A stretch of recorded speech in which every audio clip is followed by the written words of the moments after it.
Vous le savez, récemment s'est déroulée une foire aux livres à Montigny-le-Tilleul, l'occasion de rencontrer des écrivains, des personnages intéressants. Je suis avec Jean-Paul Mostade. Jean-Paul Mostade, vous êtes wallon, vous venez de Virton et vous êtes vous-même écrivant Entre les deux.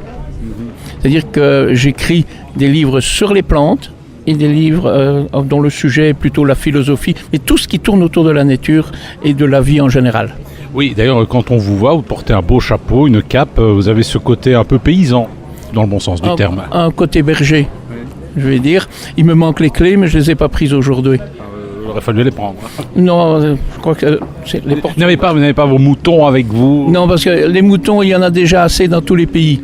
Donc, je n'ai pas voulu les prendre avec. Nous sommes avec Jean-Paul Mostade, qui est écrivain de Virton. On rencontre à l'occasion du premier salon du livre qui s'est tenu à Montigny-le-Tilleul. Alors, Jean-Paul Mostade, vous écrivez des livres sur la nature. Alors, il y a tout, hein. Le beurre, le beurre et l'argent du beurre, le potiron, par exemple. Et la poule. Vous avez le potiron, là c'est quelque chose qui nous vient plutôt du Canada. Le chou et toutes ses vertus thérapeutiques. L'ortie, puisque j'ai 25 arts d'ortie en culture, donc c'est un peu mon dada, c'est ce qui m'a permis de m'en sortir, puisque j'ai été brûlé il y a 25 ans. Et c'est uniquement en se piquant au jour le jour que je peux être ici devant vous, et sans aucun... Grâce à l'ortie, vous avez été... Uniquement ça, pas de psy, uniquement piqûre d'ortie. Qu'est-ce que ça apporte des piqûres d'ortie?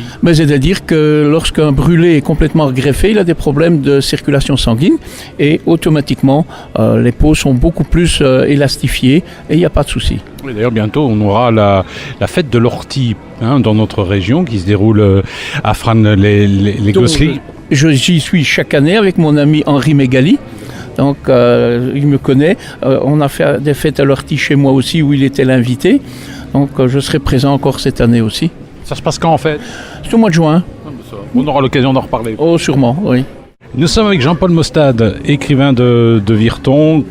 Alors, Jean-Paul Mostade, vous avez écrit des livres sur la nature. Et notamment une histoire, on va raconter ça. Mais alors là, c'est autre chose. Ça veut dire en fait deux noms. Jean-Paul Mostade et puis Mike Hallan. Oui. Mike, pourquoi? Le Mike, c'est le prénom de mon fils qui est né à 5 mois et demi. Donc, il a 30 ans maintenant, donc il a survécu. Alan, pourquoi? Parce que quand je m'énerve, si quelqu'un est en face de moi et qui me pousse à l'extrême, je lui dis toujours « demande Alan ». Oh, très beau. Voilà, c'est pour ça que le Alan, il est là. Alors, il y a une histoire d'eau, vous savez, c'est la quinzaine de l'eau, et une histoire qui s'appelle l'enfer au paradis. Rappelez-nous un petit peu ce dont il s'agit. Mais l'enfer au paradis, en fait, c'est une prose poétique. En 2011, j'avais eu l'idée de mettre sur pied un parc naturel pour la découverte de la nature au niveau, je vais dire, plutôt des enfants. Et puis alors, dans ce parc, j'ai commencé à installer des plantes vivaces, tout ce qu'on peut imaginer comme plantes aromatiques médicinales, petits fruits, harpes, fruitiers. Et j'avais aussi un élevage d'insectes, de criquets pèlerins, et un élevage d'écrevisses, tout ça autour de mon ortière de 25 arts. Puis alors, comme quand on a un élevage d'insectes destiné à la consommation humaine, on est obligé d'être accordé à l'eau potable. Et lorsque j'ai demandé mon raccordement à l'eau potable, malheureusement, la décision de la commune, elle était relativement simple. Je serai raccordé à l'eau pour autant que j'évacue mes eaux grises vers les égouts publics. Premier problème, c'est que j'ai des toilettes sèches. Donc, j'ai pas d'eau grise.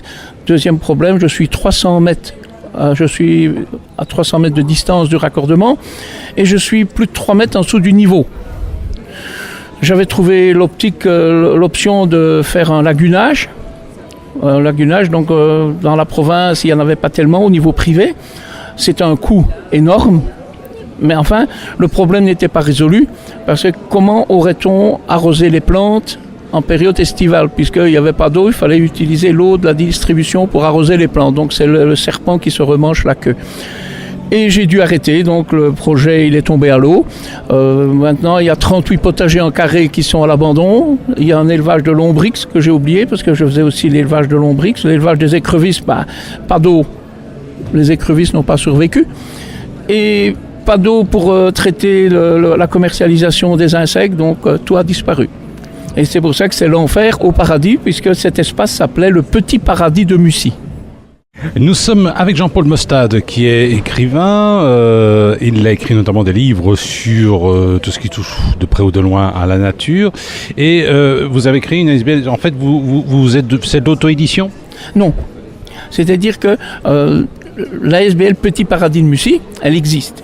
La seule chose, c'est que maintenant, comme le Petit Paradis n'existe plus, j'ai changé l'objet social et je réattribué, puisque dans mon objet social, à l'époque, j'avais déjà repris l'édition de livres destinés à la nature. Donc je l'avais déjà dans l'objet social.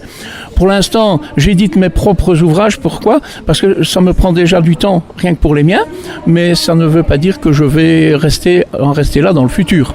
Mais je serai toujours dans le thème nature, dans ce que je dis toujours, oublie le passé qui t'a fait souffrir, pense au présent pour faire un avenir plus que parfait. Nous étions avec Jean-Paul Mostade, écrivain de la région de Virton. C'est l'occasion d'aller à sa rencontre. Quels sont vos prochains projets ? Mes projets ? Et pour l'instant, j'ai un projet qui est peut-être un projet fou. C'est-à-dire que je suis occupé à réaliser un annuaire de recettes culinaires dont je ne fournis pas la recette puisque les personnes savent aller les chercher sur Internet et je compte qu'il y en ait plus de 50 000.